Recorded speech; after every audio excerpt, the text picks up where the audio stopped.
સૌને જોહાર, જય આદિવાસી। 9મી ઓગસ્ટના નિમિત્તે સમગ્ર આદિવાસી સમાજના લોકોને ખૂબ ખૂબ શુભેચ્છા પાઠવું છું અને આ દિવસ વિશ્વ આદિવાસી દિવસ તરીકે આખા દેશભરમાં ઉજવાય છે। એટલે ખાસ કરીને ઝઘડિયા વિધાનસભાના તમામ મારા આદિવાસી ભાઈઓ બહેનોને અને સમગ્ર લોકોને હું આદિવાસી દિવસની ખૂબ ખૂબ શુભેચ્છા પાઠવું છું।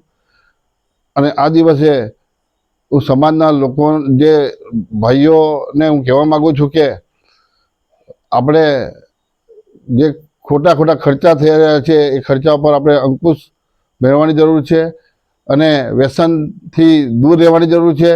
અને જે નવયુવાન લોકો છે એને હું શિક્ષણ મેળવો અને શિક્ષણ વધીને આગળ વધો એવી જ હું બધાને મારું કહેવું છે।